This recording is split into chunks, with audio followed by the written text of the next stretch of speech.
Guys, welcome back to Breakthrough Conversations. My name is Brett English, and tonight we have a special guest all the way from Canada. It is at Yamsox. It's YAMSOX on TikTok with more than 500,000 followers, more than 6 million likes.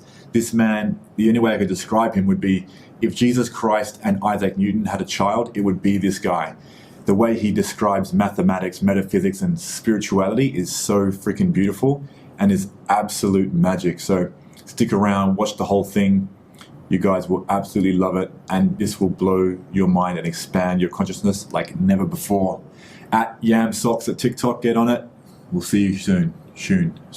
Yeah, fuck that up. But anyway. Can I ask, what actually sparked your mind to... Sparked the mind? Yeah, early on. Was it something you did in childhood that sort of made you think this way, or did it happen quite recently or quite sporadic? I think there have been a couple instances where, I could really point it down to something that sparked it. But of course, in general, it's been more of a gradual increase. When I was 3 years old, I remember laying down on the pillow next to my mom and hearing my heartbeat from a vein touching the pillow. And for some reason it dawned on me then. I was like, that's going to stop one day. And that freaked me out, especially for a 3-year-old. And so I've been kind of subtly aware of mortality ever since I was quite young. And that definitely, I feel creates a certain dynamic in the mind. But that's deep as fuck. Can you imagine being a 3? yeah, I know, So right? Stop one day. Yeah. And one of my other favorite memories was the scientist came to my school in grade 1. And I don't remember what type of scientist, it's a pretty broad label. And they were just describing what it was to be a scientist and what science was. And we were all getting interested on what kinds of science. And we were just throwing buzzwords out like rocks. And she'd be like, yeah, geology, there's a science of rocks. It was so cool to learn there was a science about everything. But I remember putting up my hand, and for some reason or another, I had the question, what about the science of nothing? And the teacher the scientist didn't understand, what do you mean? And I was trying to get across, an actual science about the nature of nothingness is how I would have articulated today. But of course, I couldn't in grade 1. But I think that goes to show that for some reason or another, I've always been fascinated with the abstract and the subtle nature of things and the meta of it all. Yeah, wow. I'm sure that scientist would have gone home and pondered that. Yeah. I hope so. Or maybe not. Let's drive home. Now, sorry. Yeah, because that's a very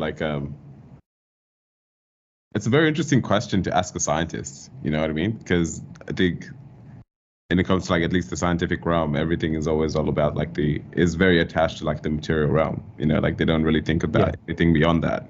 So asking a scientist about the nature of nothing is it would be so out of their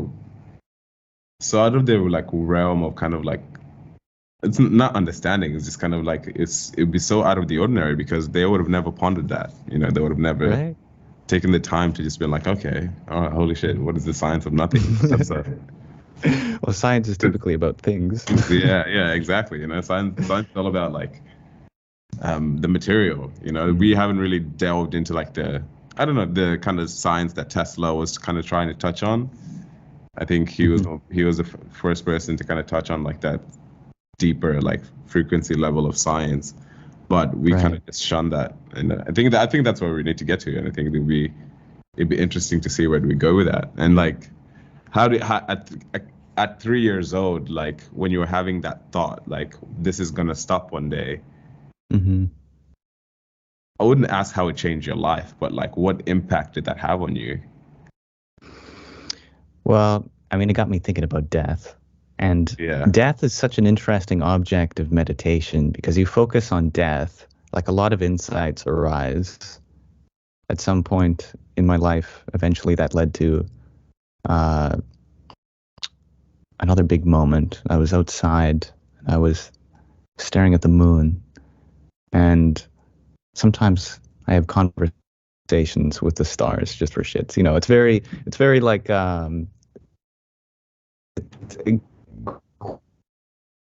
is simulation, just going out and kind of Shakespearean. And I remember being like, okay, what actually is death, right? What is it the end of? End of the body or the end of the mind? Or what am I really afraid of losing? Is it the stories that have accumulated, or the things I've learned, or the friends I've met? And just that kind of discussion within oneself about death, I feel like is the real essence of philosophy and spirituality. And it's just so much revelations occur as a consequence of that. Beautiful. Beautiful. So in these conversations with the stars, did it feel like it helped you, or you had certain epiphanies, or did you feel like looking out into the infinite cosmos expanded your own mind to be able to receive or channel or access hidden elements? Most certainly. Yeah, I think that night, the biggest revelation that I had was also concerning the nature of nothing. Nothing has been a big little attribute of my life. And I was like imagining, presuming death leads to this vast eternal nothingness. I was like, what would that be like, right? Because it wouldn't be blackness or darkness or silence, because all of those are properties of nothing and not nothing itself. Or those are properties that nothing gives. Like if we have a box that contains nothing in it, we say that the box is empty or the box is void, but we never said anything if nothing was void or if nothing was empty. So if after death there is nothingness, then it cannot be absent, or it cannot be void or silent or blackness, because those aren't nothing. Those are the properties that nothing gives. So it dawned on me that truly nothing was stopping nothing from containing anything at all, or everything, in fact. And slowly I started piecing together that the true nature of nothingness is not emptiness, but not so different from what's around us right now, because all of this is contained within, space, within vacuum, within nothing. It's going back to your video where the universe does not exist, but all that it contains does exist. Exactly. Yeah. That's a trip, man. I remember I spent some late nights looking at your videos and like, fuck is going on, Because I'm quite spiritual minded, but I've never really gone into like the paradoxes and the nothingness and the physics of it all. Is just wow, What got you into the physics side of things and the mathematics? Because you go pretty deep into that sort of stuff, and I've actually learned so much from your videos because I have no clue what you're talking about. When I first started watching them, and I'm like, it actually makes sense by the end of it. Well, there's many different pathways one can take on the spiritual journey, and the Yoga Sutras kind of enumerate different paths you can take. There's the path of Jnana Yoga, which is the pathway of knowledge to enlightenment, and that's through intellectual stimulation, through like physics and mathematics and whatnot. And that really inspired me, primarily because I wanted to know how it all works. Like everyone, you're born onto this rock, hurling through the void, and you're like, what? Like, how? Why? Where? And for what? And of course. And there's kind of like a hierarchy of the sciences. And if we start within the mind at psychology, we can kind of backtrack and abstractify and notice that psychology, well, that's essentially just applied neurology or sociology. And those are applied biology. And that's applied chemistry, and chemistry is applied physics. So as we trace down to get to the source of things, eventually at some point we hit physics. And that's pretty lower down in the chain.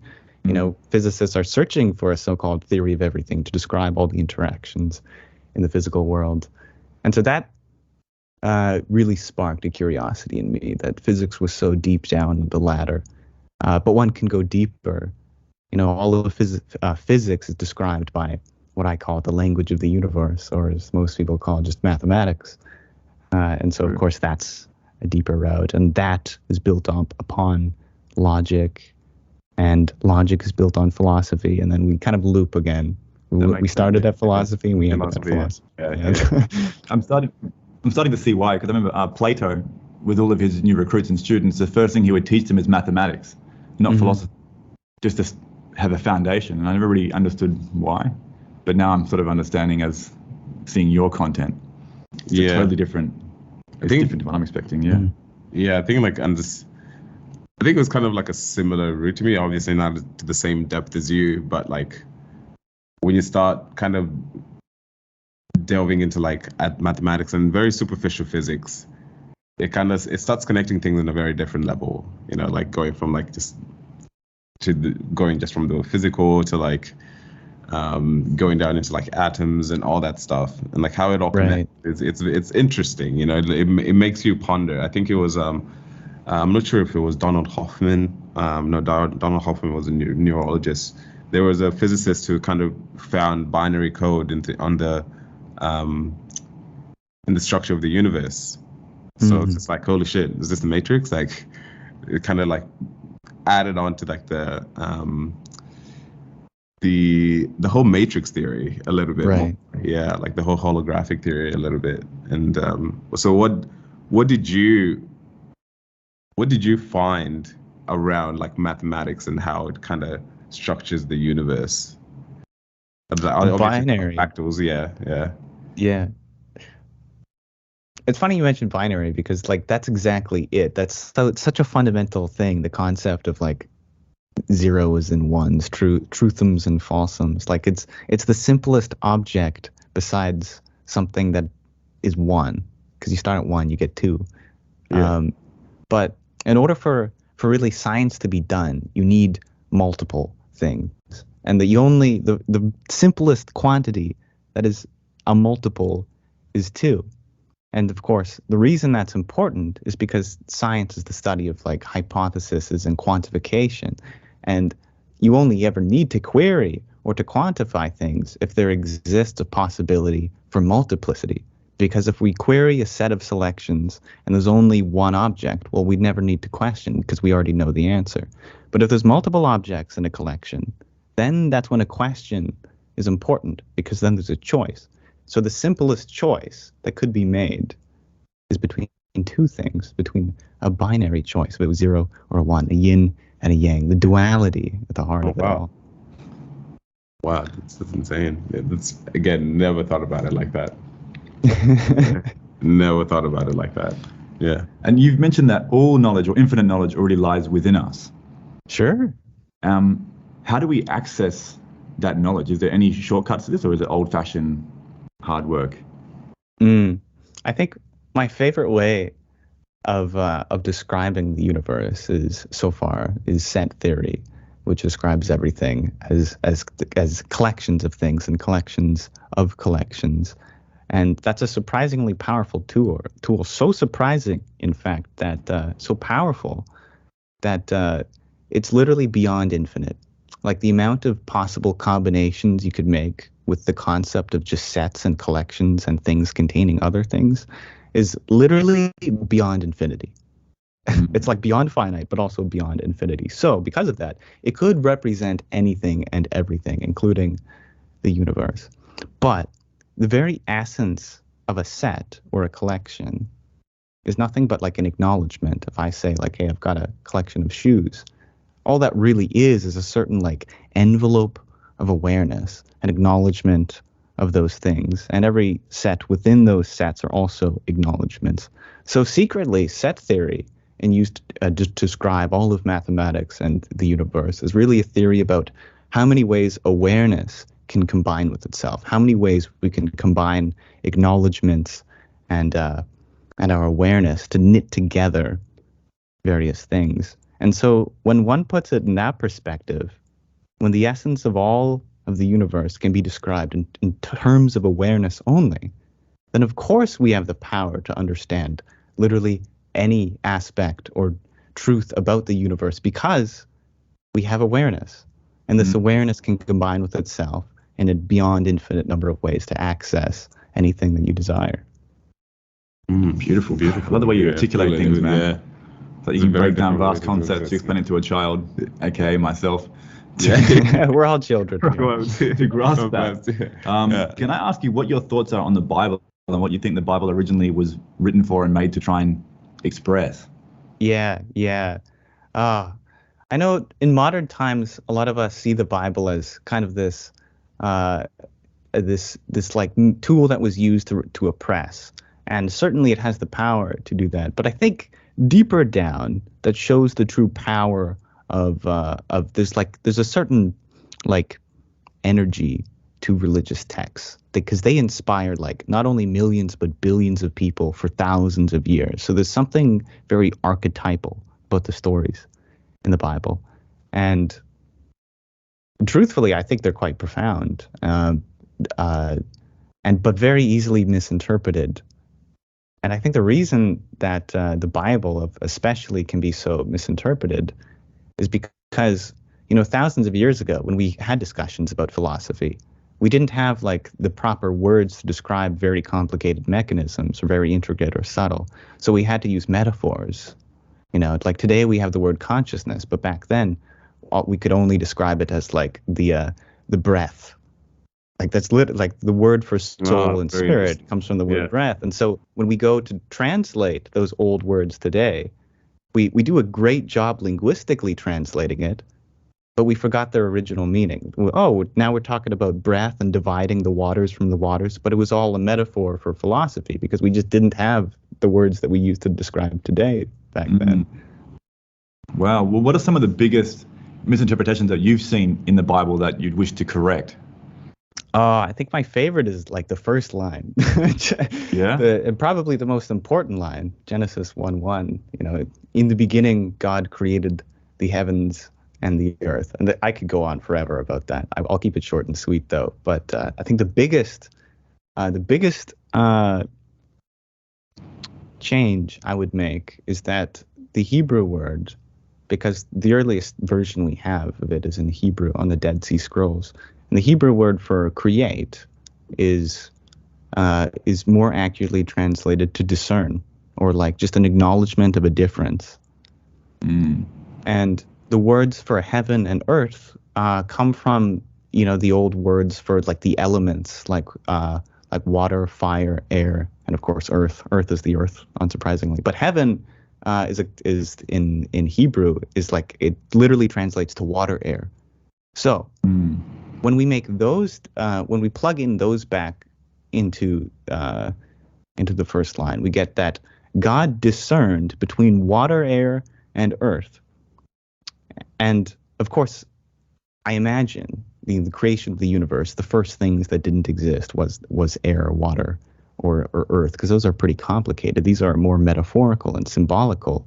Well, what is water and air if not fluids? And so we're comparing a fluid to something more solid. It's a discernment to be made between the form and the formless. So, thus, in my opinion, the first line of the Bible is really, in the beginning, a discernment was made between form and formless, existence and non-existence.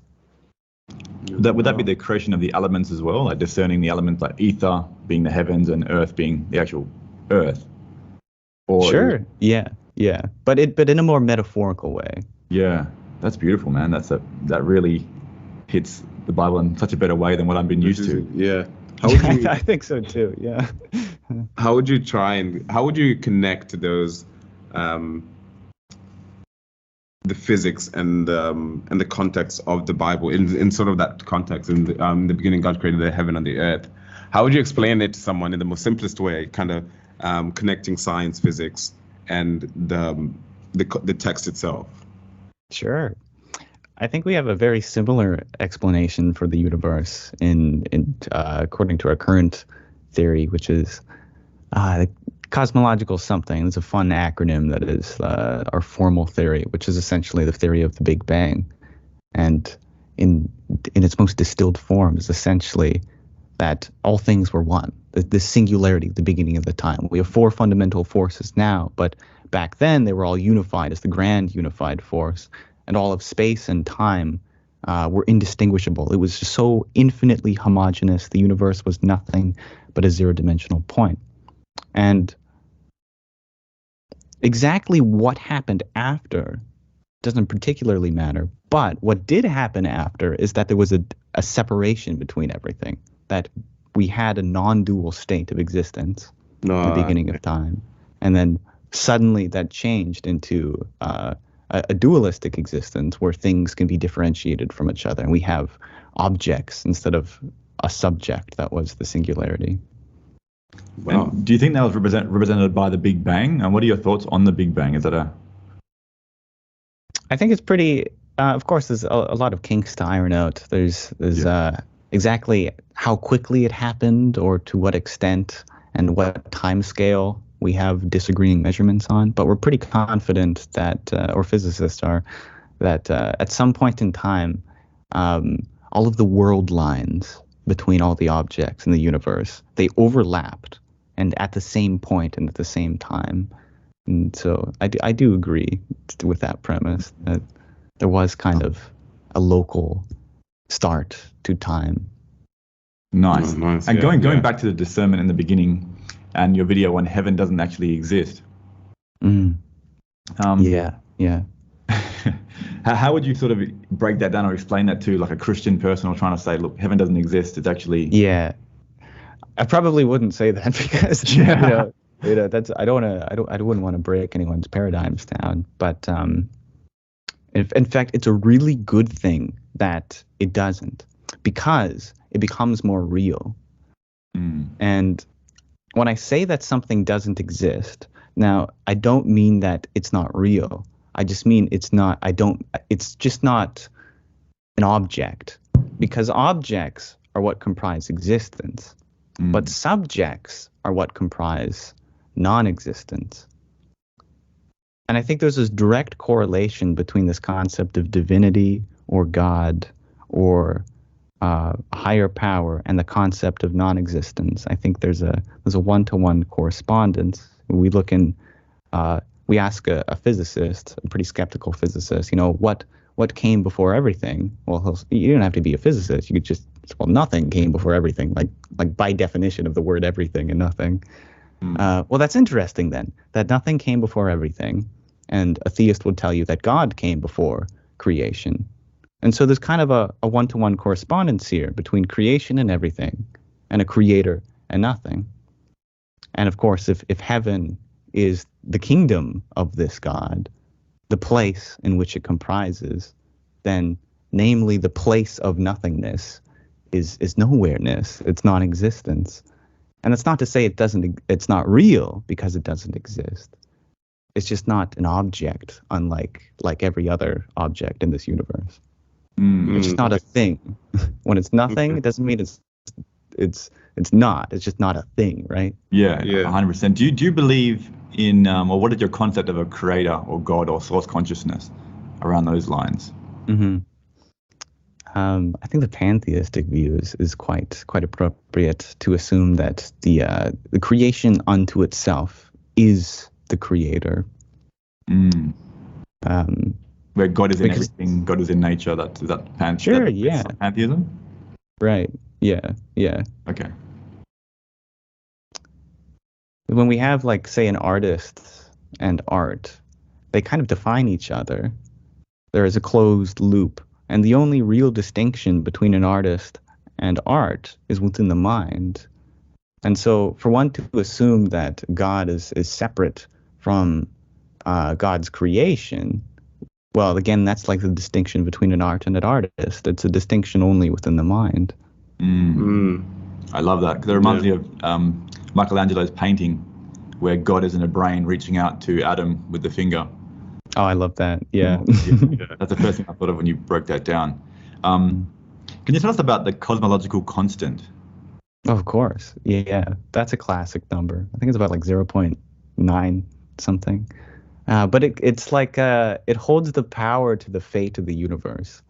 If it's too big, the universe rips itself apart. That's the big rip. If it's too small, then the gravity takes over and it all crunches, the big crunch. But if it's just right, then the universe will neither rip itself apart from expansion nor crunch back together, but will just perfectly expand out and just settle the waters. And that's the heat death. And that's where we measure the cosmological constant today. It seems like exactly on the heat death scenario. How did this number get discovered? Like, and also, what is it? Because I'm still struggling to understand. Yeah, well, it's just a number. You know, it's between 0 and 1.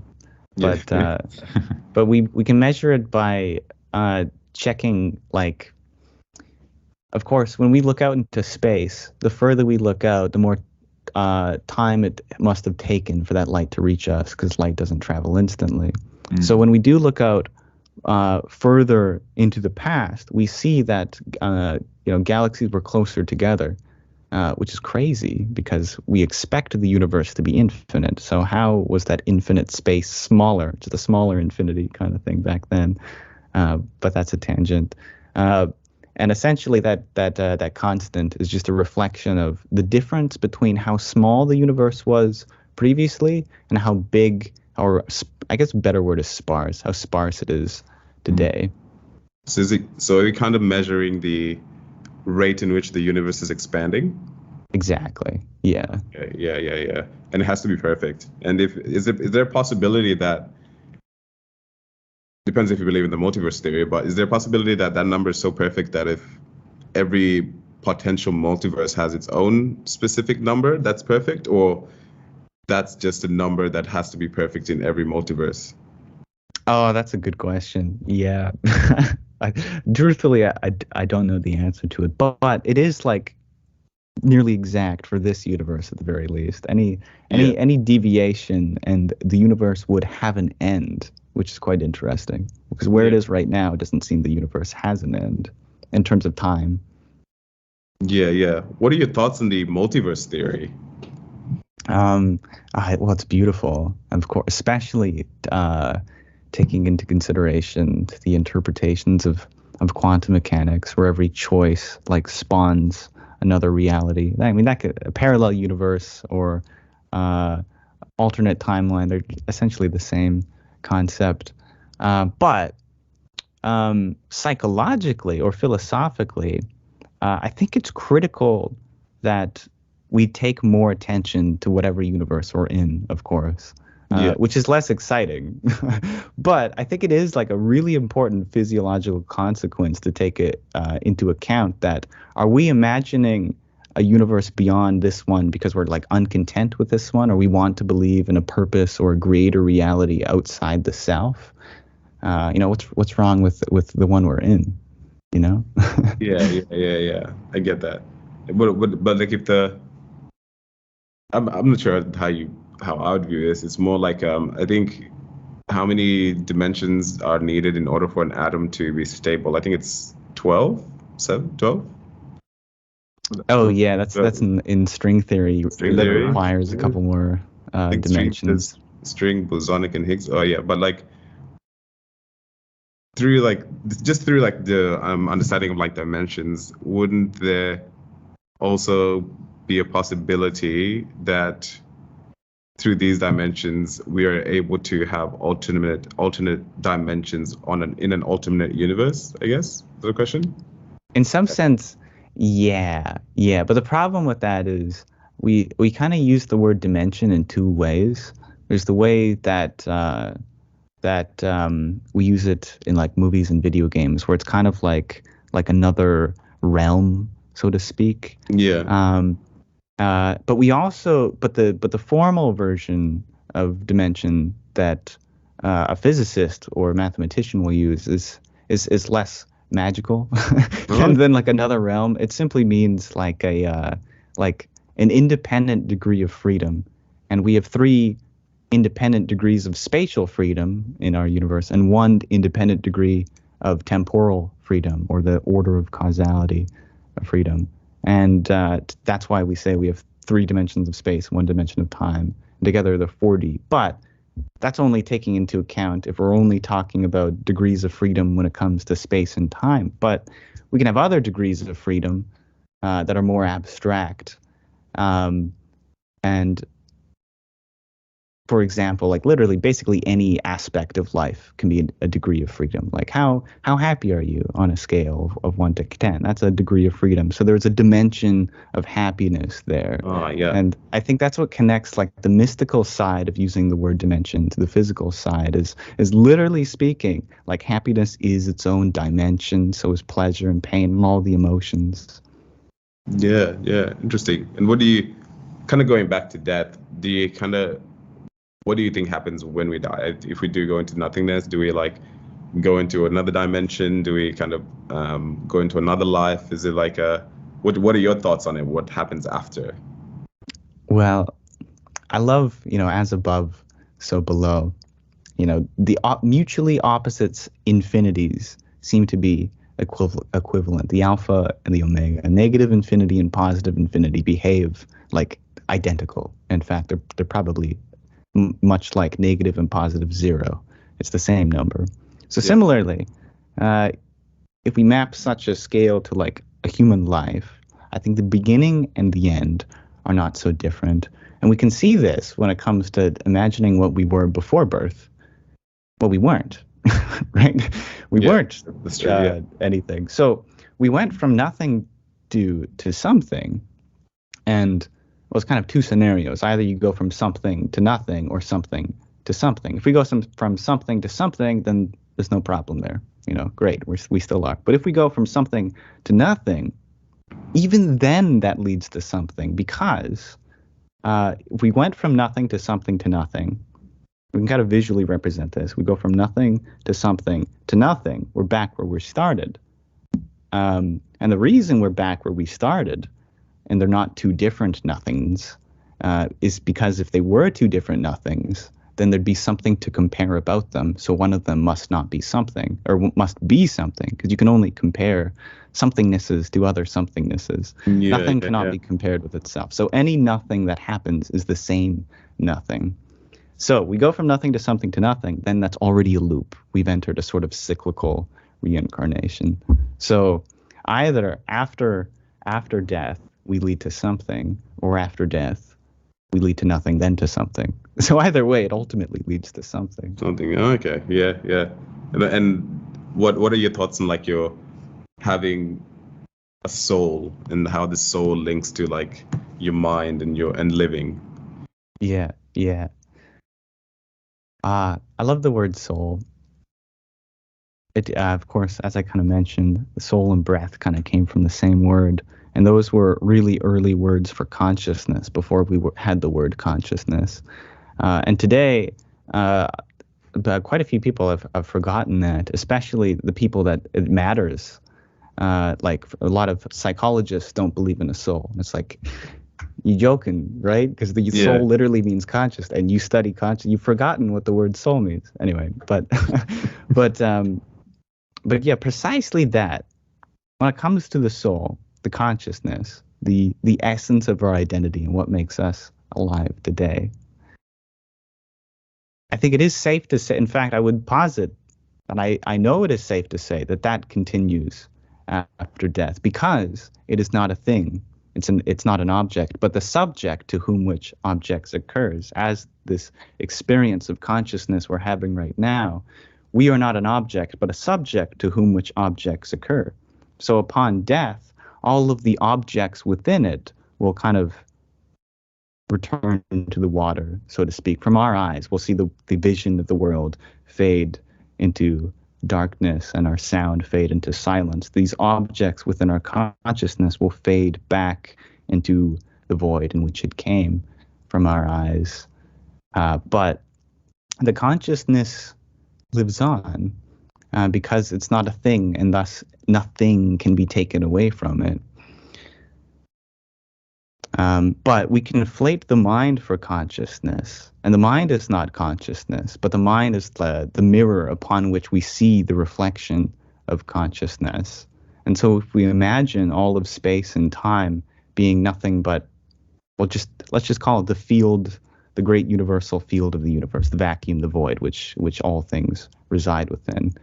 And since we are part of that as the universe, then there's some mechanism in the universe for that field to reflect onto itself, so that field, as the universe, can be aware of itself, this field of awareness.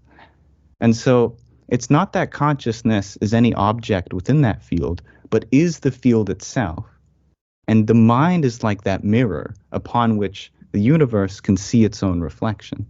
So upon death, the consciousness is not dying. It is the mind and body which do. And we won't see our reflection. To our views and mind, well, we won't have one, but we won't have our self-awareness anymore. we'll have awareness still, but no self-awareness. So the consciousness continues. Because there's no self, technically. Right. But yeah, that's very interesting. So is self-actualization the realizing of this before we die? Is that Precisely.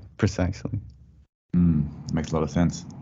Hey, what's your relationship with the occult? Because I noticed you had a video where you broke down Pythagoras's painting and all the different symbologies and that sort of thing. What do you think that these old mystics were trying to communicate with these symbols? Well, typically I feel like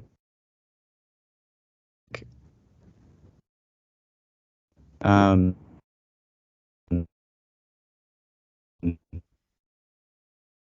I think I'm cutting out. You still hear me? Yeah, we can hear now. It's coming back. Great. Awesome. Yeah. Yeah, I feel like a lot of the occult and mysticism is kind of like a side quest. It's like just having fun, but it's still kind of a part of the story. And there's a lot of these like off branches. If we imagine, like, let's suppose, just for the sake of argument, there's like this great path, which is this self-actualization, self-realization. That's the main quest. It's so energetic, like a river, that anyone who enters this stream can easily get shot off. And I feel like a lot of these like religions and ideologies are kind of just like offshoots of that. They go and create their own kind of expression of self actualization, such as like the Freemasons and the Pythagoreans and you name it, the Jains, the Hindus, the Buddhists. All of these are just expressions of this ultimate path. True. Interesting. And I wanted to ask you this before, actually. Where do you think mankind began to learn mathematics, or what taught us mathematics? Because I think mathematics is a very complex concept. Like, it's very difficult, like, for us to just kind of wake up one morning and just kind of think that, you know, like this, we can use numbers to kind of create things. Yeah. You know what I mean? Like, I just don't see how someone could just wake up one morning and say, oh, okay, cool, I could use this and I could use 1 + 1 to create something, you know? Where do you think that came from? I know, isn't that hilarious? Yeah, dude. It blows my mind. I mean, of course, it sure has snowballed from like keeping tally marks on a rock to keep track of like crop harvests and whatnot.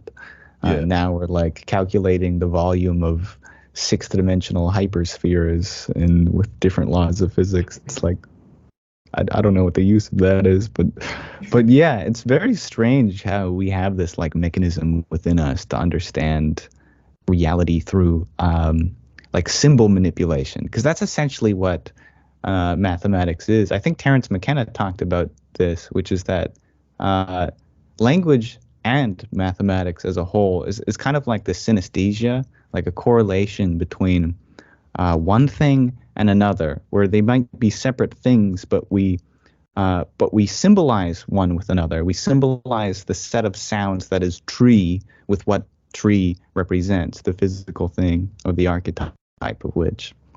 And similarly, we use like symbols like the plus sign, the equation, and the numerals, to represent like quantity and whatnot, which is such a I also don't understand how we made that connection, how we are able to associate symbols with what the symbols represent. It baffles me as well. Yeah. Yeah. It's beautiful. Yeah, it is beautiful. It is beautiful. Because if we think about things like, you know, the pyramids and stuff, I think we would have to have like a very deep understanding of just of mathematics. Well, I just don't see how like we would have been able to like create something so perfect to the millimeter, right. You know, to the millimeter. Yeah. If we didn't understand mathematics, you know, it would be very, very difficult.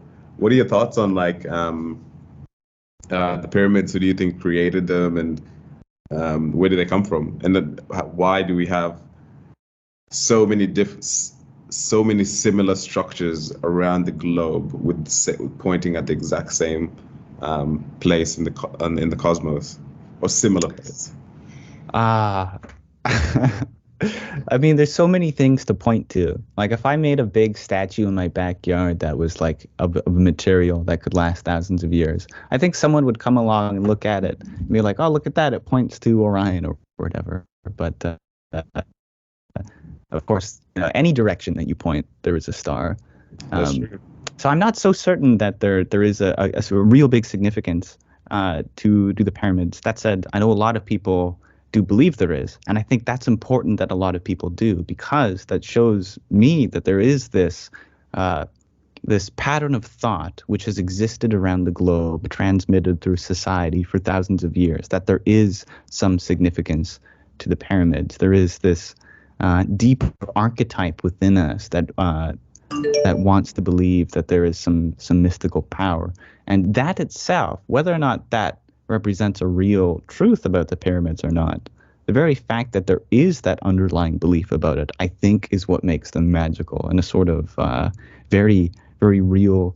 I don't want to use the word placebo because that kind of devalues the mysticism, but there is this archetype within our consciousness. But truthfully, I don't think much about the pyramids. Okay, yeah. Because it seems like, I don't know, I just found it strange how we have such different civilizations or different tribes who also have pyramids, kind of paint a similar story, I guess we would say. In different parts of the world. I think it was China, Turkey, Egypt, Mexico. And it seems like it's always like a similar story where there's like some sort of alien or something along those lines who kind of came down and taught them, gave them all these kind of skills, blah, blah, blah. Right. Do you think it is, what are your thoughts on like the possibility of us being alien experiments, I guess, or if being taught by aliens? Certainly it is possible, but if we break down the symbolism within these stories, because it is like cross-cultural and often appearing at the same point in time across distances where there couldn't have been communication between these two people, yet they all share the same archetypal stories. But the stories themselves kind of tell us what happened on the level that we can understand experientially, which is that there is this group of people or this person who are living life a bit, not very advanced. They're a bit primitive. They're, killing each other and whatnot. And then from up above, this great being or race comes and it works in that direction, that the information is received from above to below. That it's not that they land and then we tell us our knowledge. It's always them from up above transmitting like extra knowledge to us. So if we like distill that into the symbolism, we find this metaphor. I find that knowledge and understanding comes from above to below, and perhaps this is represented by the Kundalini serpent around the staff of Hermes, and maybe that represents, say, the Messiah's cross, or the spine from the center of knowledge being up here in our human body. But there is this sort of hierarchy of knowledge that happens from above to below, and I think that is truly what should be taken away from these stories of aliens or gods coming from above, right? That's an awesome perspective, bro. Awesome perspective, yeah. Yeah, first time I've heard of that perspective, but it actually makes so much sense. Yeah. Do you have any practices in your life where meditation or Kundalini or things of that nature that really help you, I don't know, they sort of balance your lifestyle or help you think or give you insights? What are your practices that you're involved in? Well, meditation is great. That's for sure. Meditation isn't so important as it is the meditative state that's important, and that you can do that in a variety of ways. Like pretty much anything could be a meditation. Like a morning shower, morning walk, playing a certain sport. But the state of mind one gets in, and not necessarily exactly what the body does, but the special like little sauce that the meditative state creates is that it's essentially a redirection of our awareness from the external world to the internal world. So when we meditate, what do? Maybe we listen to music, we focus on our breath, that directs our sense of sound to a closer source.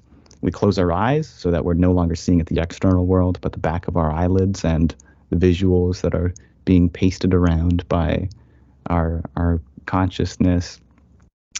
And we close our body into a little mountain, a little ball, where we hold our hands and our legs stuck each other under. We're directing our sense of feeling under. So in meditation, what we're doing is all of our senses we're directing inwards. And I think ultimately it's for answering the cosmic question of who am I? What is this? Because the source in which we understand everything and perceive this universe is here. It's our consciousness which allows this experience of existence to happen. So if we center the consciousness on itself, it's like boom, some crazy stuff happens. You get revelation, you work through some deep trauma, maybe you get a great idea for creation, you find satisfaction, fulfillment, relaxation, contentment. All of it happens. This nucleus of focus that happens when we center our awareness inwards instead of outwards. Well, what do you think a human being is and the meaning of our existence? Oh, that's a great question. I always say to that question that it's the first word which answers that. It's what? Yeah. And what is what, right? Well, what is a question, but what is a question? And a question is, well, again, it's that query from a collection. You wouldn't ask a question about what color the sky was if there was only one option. You just know it would be, well, the sky is the only color that is. So the very fact that we can ask the question, what color is the sky, implies the existence of multiplicity and manyness. It is an initiation of the unknown. It's this creation of a space for possibility and something filling that. It's the law of attraction. So by asking the question, what is the purpose of humanity or life or the meaning of it all, it kind of answers itself, because the ability to ask is the ability to create that vacancy and initiation for truth and greater purpose and select from the multiplicity of the universe. So what is the question and the answer? Dude, that's the best answer I've ever heard to that question. Oh, wow. How old are you, bro?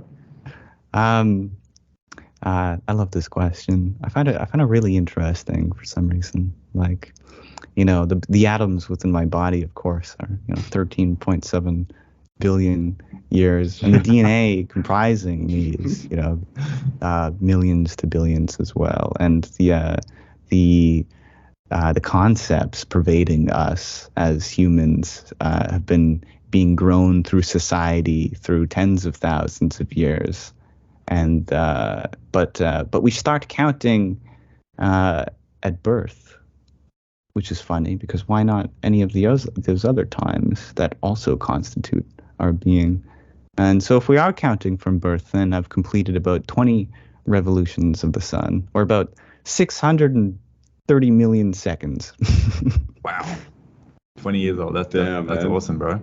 So do you believe that, or do you have memories of past lives and things of that nature? Do you have any awareness of what was before you were born? No. Yeah. Okay. Yeah. Just in case. Well, what do you think the dream world is? What do I think the dream world is? Oh, that's a great question. I think to answer that, well, what happens when we go to sleep? It's like that meditation. We're directing the senses inward. We're pacifying the senses so that we're left not with anything external, but only what's internal to us. It's like there's a bunch of different quotes that kind of point to this evidently, like, you only know the faces that you've seen before in your dream. Well, that shows you that your dreams are kind of nothing more than a collection of, or accumulation of, your experience. And I think I like to one of the weirdest analogies that I think really works is the Large Hadron Collider. Smashing particles for 2 years or 4 years together, collecting like terabytes of data by the hour, but then it shuts off, and it has to shut off because it's collected so much data that it needs to go process that data. And I think we see this in pretty much every aspect of the universe, that there's a cycle, an upward cycle of creation, and a downward cycle of like maintenance. And I feel like dreams are that processing of our experience, because like right now in this experience we're accumulating so much data within, I mean, what's the resolution of our vision? It's like beyond 4K, right? And you know how much data is in a 4K video. And similarly, all the sounds that's coming into us, and all of our other senses. And we're not processing all of that. We're kind of like storing it. We're like, okay, get it, tuck it in within ourselves, repress it into the subconscious.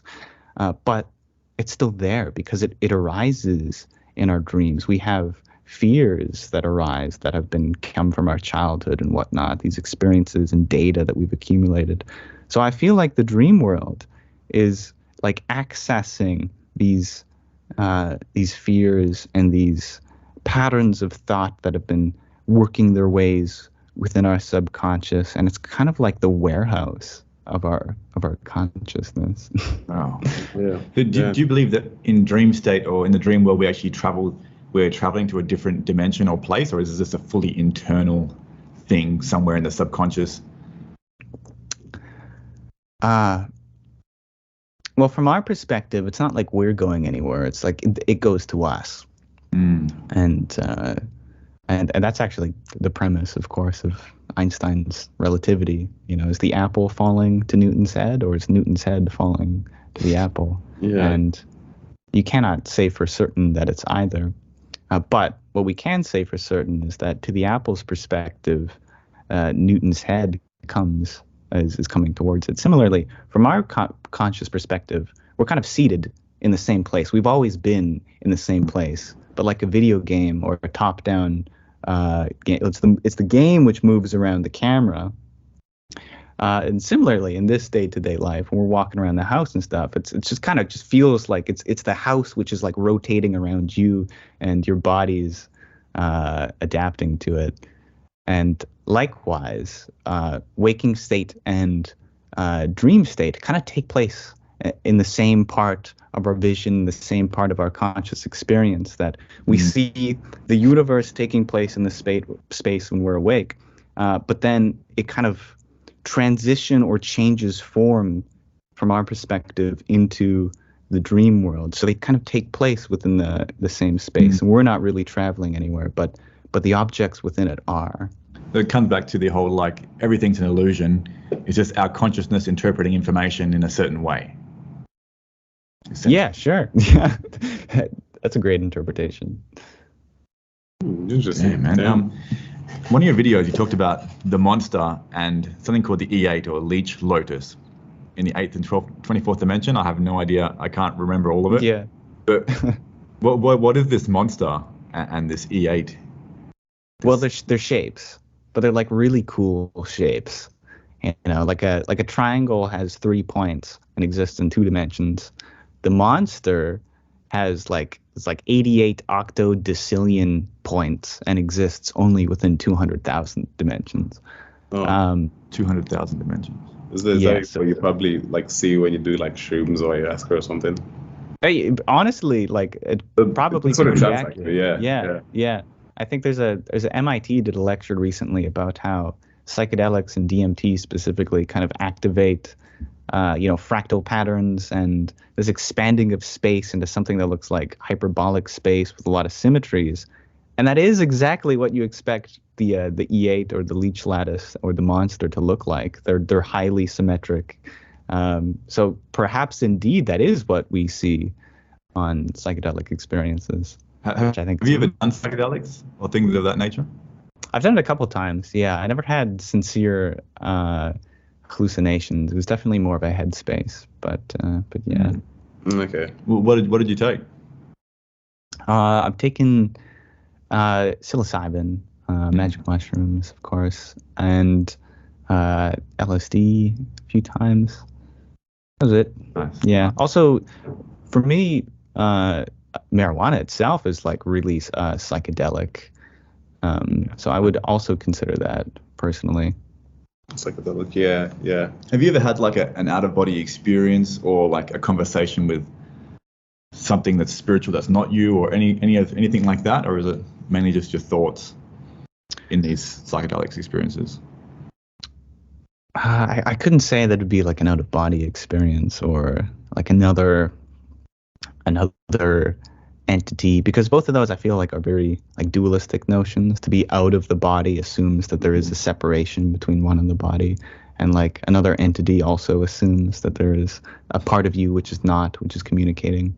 And for me, it's always been a very non-dual state on psychedelics. There is no distinction between body, not body, other entity, entity. It's just all one. But probably I've had like thoughts enter my mind which feel like they have not come from myself. Like a higher mind, or maybe like you're expanding your consciousness to. Sure. Yeah. Yeah. Trying to articulate things, man. But that's all good. No worries. There's something I wanted to ask you as well. I've got so many questions here, but you talk about different religions and different sects being different parts or different paths that just break off. Is there any certain paths that you've followed or you've looked into that have really helped you to navigate your own spiritual journey and make sense of it all?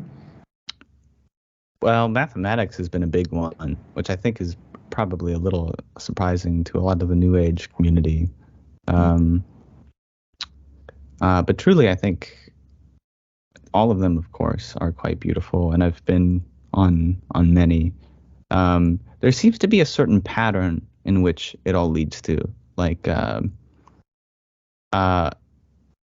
feel like a lot of people get to in life a certain state of nihilism, but that nihilism kind of always leads to solipsism, because nihilism is the kind of understanding, the rejection of the external world, and going, okay, well, I don't know for certain anything at all. I think there's nothing. There's no great purpose.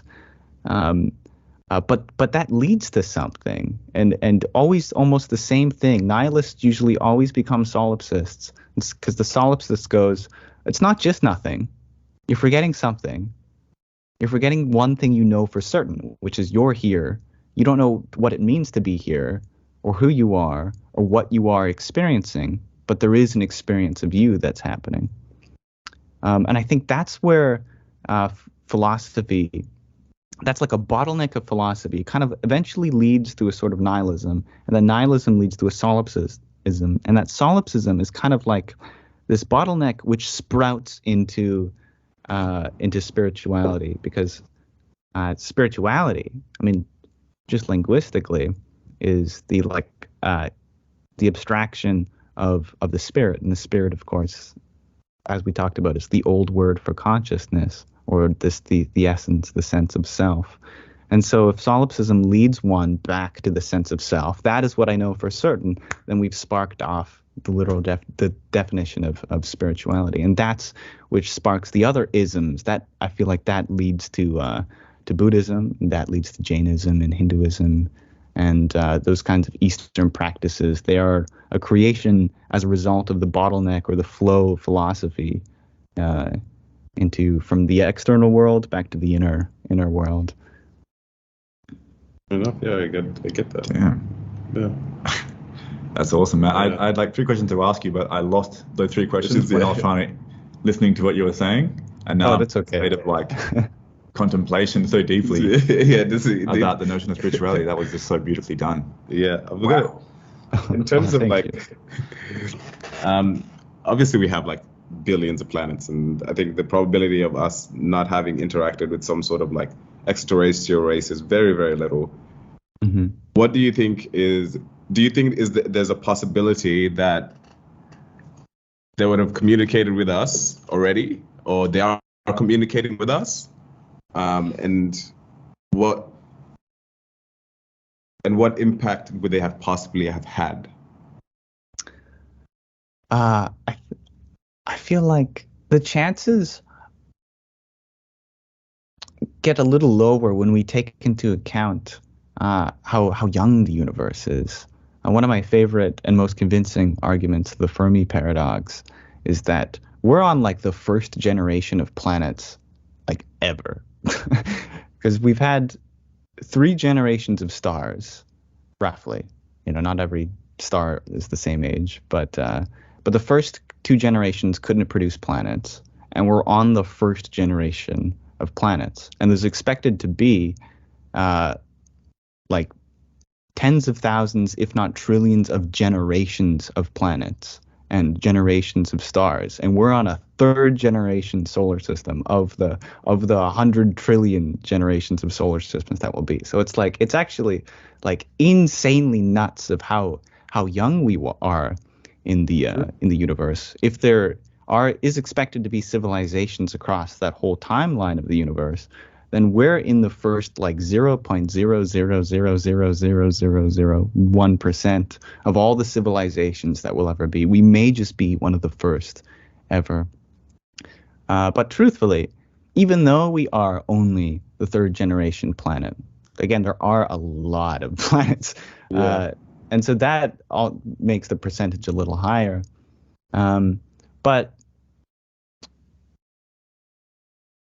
putting those 2 ideas of the fact that there's so many planets, but we're also one of the first planets, then that tells us that because we don't have the technology to communicate with other planets yet, then we shouldn't necessarily expect others to either, because we've only had radio for the past roughly 100, 200 years. So that means we could only have communicated with any solar system within 200 light years, and we've only ever been trying for the last like 50 years. So that shrinks the bubble down to 50 light years. So because all of the planets kind of started existing at the same time, every single planet that's out there that could have a civilization can only communicate with the stars that are about 50 light years away from that. And there's only like 10.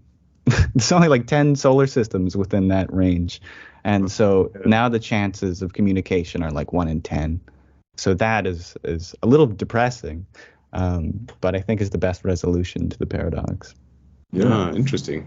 Can you tell us a little bit about... No, sorry, man. No, go for it. Yeah. A little bit about time travel. And do you think it's possible to actually time travel, or does light time travel and things of that nature? Yeah, one of my favorite facts in physics is the concept of the 4 vector, that if our universe is 3 dimensions of space and 4 dimensions of time, and we're constantly moving through space and time, then every one of these everything in this universe has a direction in which it goes through space-time as a whole. And it turns out that the speed of that throughout the whole of space-time is always the speed of light for everything. So it's not that the speed of light is the maximum speed, it's the only speed. It's just divvied out in some combinations of through time or through space. So for us right now, since we're not moving through space, we're moving through time at the speed of light. And because light moves through space at the speed of light, then it's not moving through time at all. So light doesn't experience any time. They exist like entirely perpendicular to us in space-time. And antimatter, when we do the calculation for what direction it's pointing through space-time, it's backwards comparison to ours. So we do experience particles coming from the future all the time. That's with the advent of this discovery of antimatter, because antimatter is mathematically equivalent to regular matter, except the only difference is that it's traveling backwards through time. It's just that we don't experience it going backwards in time because we're going forwards with it. But while we're going forwards, we're actually seeing slices of it within the past, technically a younger version of it. And I wish physicists would talk about this more. They're like, oh yeah, they like hide it under layers of terminology. It's like, oh yeah, it's called charge parity time symmetry, and so we expect antimatter, which to be symmetric through time. But it's like, just say it how it is. They're going backwards through time. Things are going forwards and backwards and sideways through time all throughout the universe. But why do you reckon they avoid talking about that? Because I don't think they believe it. Because it's these are things that arise within the mathematics, and I think they just chalk it down. They say what I said, which is it's mathematically equivalent to it, which is like, I guess, more humble. but truthfully, it's not that like 2 + 2 is mathematically equivalent to 4. Like it is 4, right? So whenever we have an equal sign, I see it as like that's what's happening, and we have an equal sign to matter and antimatter being described in terms of going forwards and backwards in time. So I feel like it is, but that's more of a philosophical debate at that point. It's interesting because it reminds me of like scientists who are like devout Christians who are looking through telescopes, looking back in time millions and millions of years, and they believe that the universe was created 6,000 years ago according to the Old Testament. But they know that that's not true because there's planets they're looking at that are millions of years old. Like how do they do this, you know? Well, I mean, we can get really creative with the arguments. Like maybe the speed of light's changed. I know actually a lot of creationists believe that the speed of light is variable, and so that would affect the calculations of how old things are when it comes to how long the light took to get us. But at that point, I feel like it's like you're looking for a reason to put the Old Testament first and trying to match science to the Old Testament. Big problem, I suppose. It's a big assumption, you know. Yeah. It's like confirmation bias at that point. Yeah, heavily. I got to compliment you, man, on your style, your dressing downs and the lights and the sunglasses. It's actually fucking awesome. I appreciate love that swagger, dude. Very slick. Yeah, I'd love to be in the studio you guys are in. Oh yeah, this is a Jedi robe actually. You can get it on Amazon. Yeah, it looks Is it velvet? Jedi symbol. Velvet, I wish, but it is very soft. I don't know what material. Oh, it looks pretty snazzy. Yeah, man. I'm actually gonna get one. I'm gonna invest. Great. Yeah. No, you have a robe that you just live in. You do less laundry. Yeah. All right, that's what we've got here. Have you ever had an experience where you've actually exited the simulation in some respect through meditation or psychedelics or? Well, I think the interesting realization that a lot of people have is that they were never in it. Oh, yeah. That it's like if you get sucked into playing a video game, or maybe a better example now with modern technologies is VR, and you take the goggles off. It's not like it'd be less accurate to say you've escaped it because you were never in it. But what we really mean when we say we escape it is we stop identifying within it. So if you're playing as, I don't know, some anime girl in a VR chat game, and you really identify with that character, you're kind of in the game because you've identified, you've attached yourself to this persona. So escaping it is the detachment or de-identification with it. So all it really takes to escape the simulation is identify with the fact that you're not in it. But not only does that have to happen on an intellectual level, but it has to happen on an experiential level, because a lot of simulation theorists already believe this, but they haven't experienced it.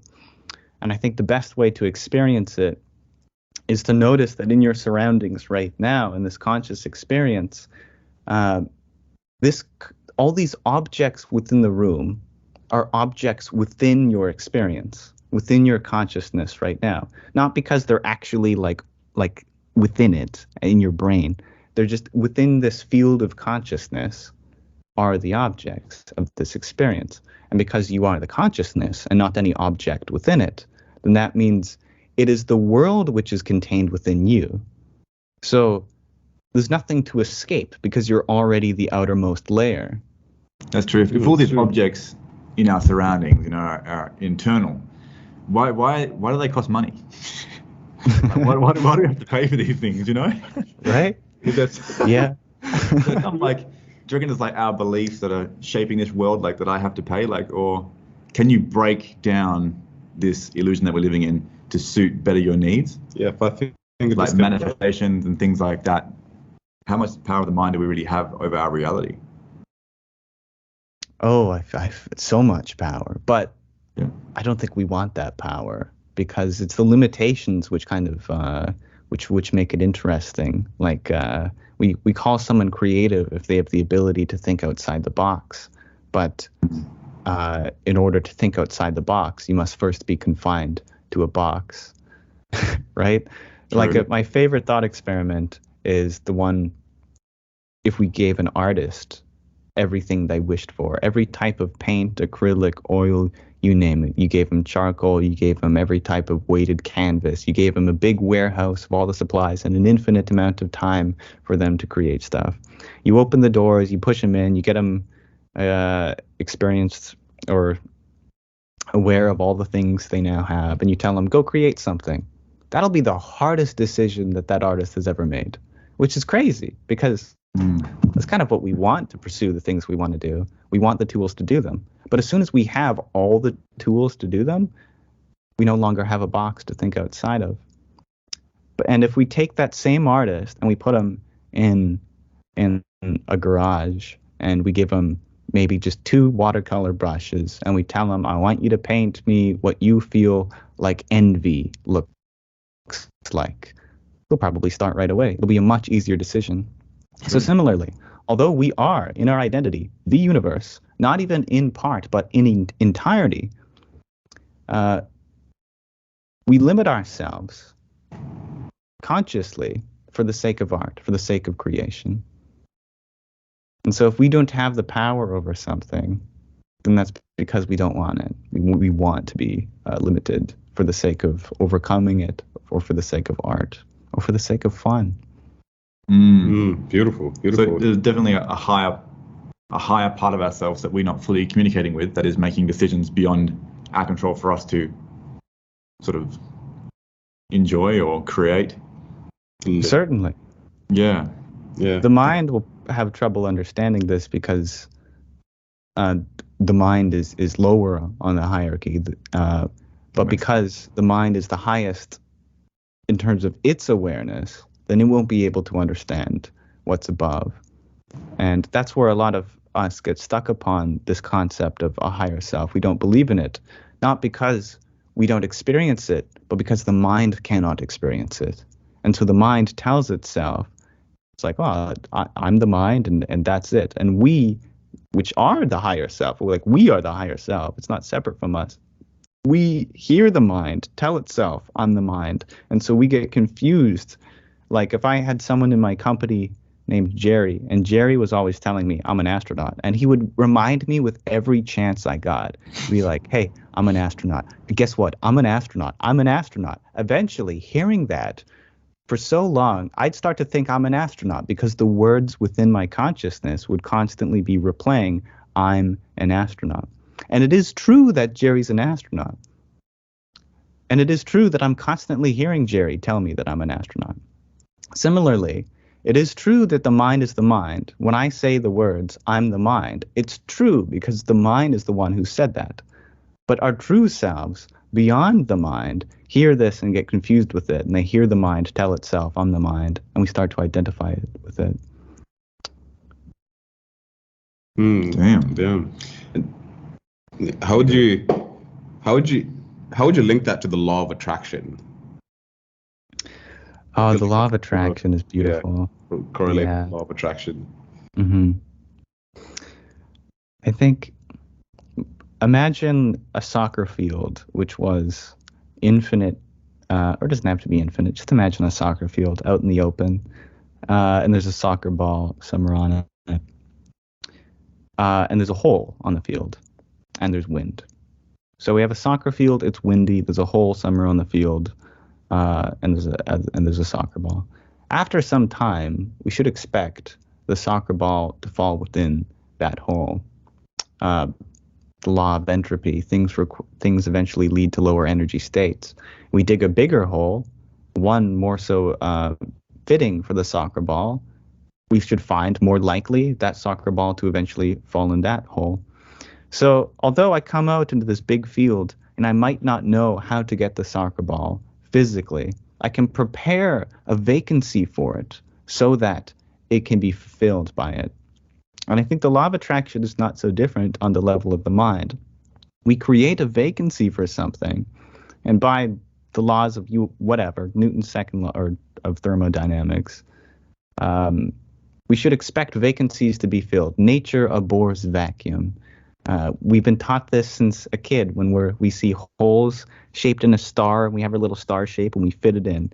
It's just satisfying to the universe to fill holes. Name your favorite innuendo. But ultimately, that's the law of attraction. We create a vacancy in our mind for it, and something fills that. Interesting. I never thought about it like that. Creating vacancies.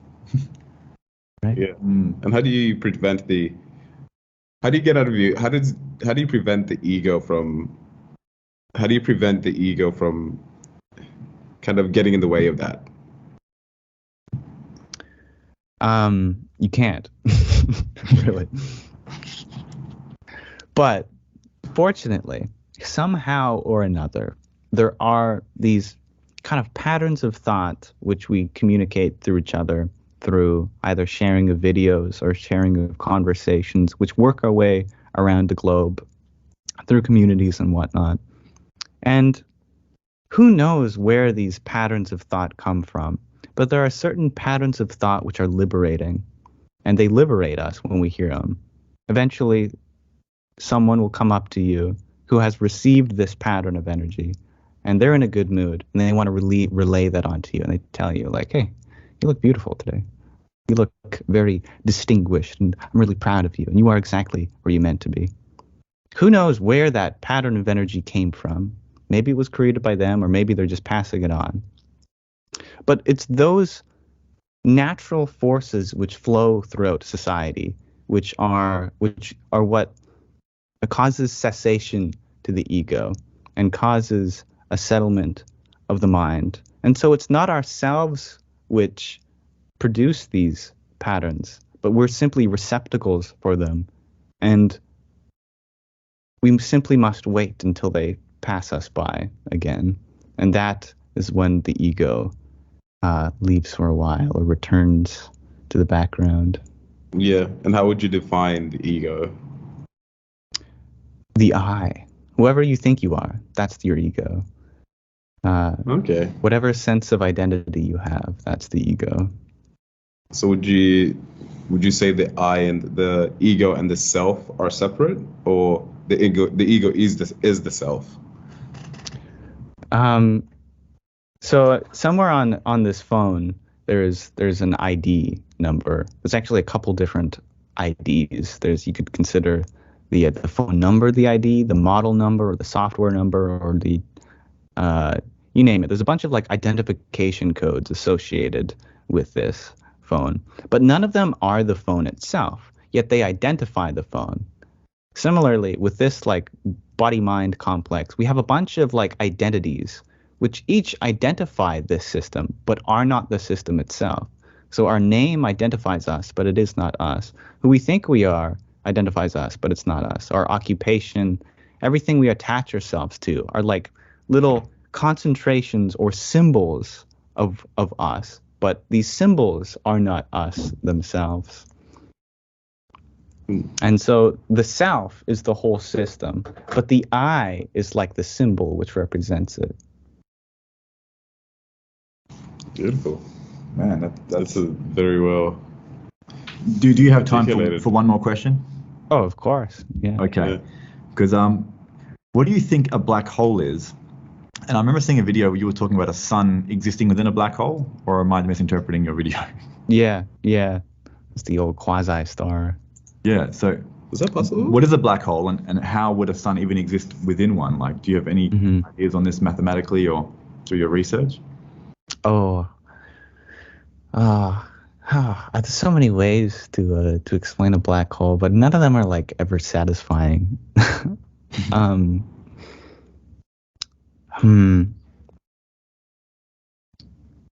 I think a whirlpool is like an all right example. A whirlpool, at some point in a whirlpool, you get too close. You could never go faster or fast enough to escape the whirlpool. You'll get sucked in because you've reached like terminal velocity, because the water itself is moving faster than anything within the water is capable of. And that's kind of like a 2D example. There's a kind of like an equivalent 3D version. And we cannot really imagine it perfectly because the whirlpool example really only made sense because we had a third dimension to be a bird's eye view to visualize it properly. But similarly, a black hole, instead of the water, it's space itself. And there's just this certain region of space-time which is being sucked towards a single geometric point, or sometimes it's a ring. But anyway, in any case, it's this spot within it that's being sucked within. And it's being sucked at such a speed that anything near it cannot reach the terminal velocity to escape it. And so it could never, theoretically, unless it itself gets destroyed, anything that gets past that threshold, which we call the event horizon, could never be seen again. So, classic saying, not even light can escape it. But Roger Penrose, who was recently awarded the Nobel Prize for just kind of discovering it through mathematics itself, like 50 years ago. He got the prize recently because we finally got a photograph of one that proved it finally. Oh, wow. Yeah, it's kind of interesting that 50 we years decided to award him. Yeah, it might have even been more than that. Yeah. But he proved it to himself within the equations of Einstein's relativity. And it kind of showed him that there's more than just the remnants of a supernova, because that's one way we know how they happen, but what they are is truly magical. He saw that there's this certain kind of equation that we can use to understand what happens inside of it, because mathematicians are built different a little bit, and they can just go inside of it within their mind. They don't have to physically go inside of it. And within it, he found that if we extend these equations of the universe and follow what happens within it, then we should expect in a black hole, there's this infinitely dense point. Sure, that's fine. But something interesting happens if the black hole is rotating. That point, that infinitely dense point, turns into a circle, a ringularity it's called. And within that ringularity, and within the black hole as a whole, space and time swap. There's no longer 3 dimensions of space and 1 dimension of time. There's 3 dimensions of time and 1 dimension of space. Figure out what that means. I don't know, but what I do know is you'd have to wear 3 watches at all times, 1 for each dimension. And after entering the black hole, you'd see only if it's rotating, which is really weird. Only if it's rotating, then you'd see other universes leading into a black hole, and the black hole itself would be leading into multiple wormholes. And inside each of these wormholes, you would see this membrane, which is that comprises the ringularity. And the membrane separates these so-called antiverses, and you could not go through it. But it would be a barrier. It's this like heartbreaking barrier between universes that you could never cross this membrane. But indeed, that is like this wall that separates universes. And if you were to touch this wall, you'd be like accumulated into the wall itself, and you would become the wall. But you could never pass through it. But that's kind of the wall, and it's not the end of the wormhole. That's kind of what comprises it. But if you keep going down the wormhole, you'll eventually lead into a white hole. And this white hole is much like the black hole, except it works in reverse. Things can come into a black hole and not out. But things can come out of a white hole and not in. And this white hole would lead to, yet again, more universes, parallel universes. So it's very strange that mathematically, at the center of a regular black hole, there's nothing but a single point. There's this mysterious point called the singularity. That's it. But if we spin it and we then go in. It's like this hub between the multiverse, which is exciting. Wow. I have never heard that. Just blew my mind. Yeah. Gonna have to I know, right? Yeah, it's quite exciting. Hopefully they send someone into a black hole and see what happens, but you never find out. You never find out. Universe, They're pretty sure they pass away. Do you think there's ever a possibility of us like understanding mathematics to such a depth where we'd be able to like cross through the black hole and back, having the technological capability to do that? I think it is possible, especially if we think about antimatter, which is just regular matter, but going backwards in time. If we can somehow find a mechanism to convert ourselves into antimatter when we are within the black hole, then we would leave the black hole because we would be going backwards in time.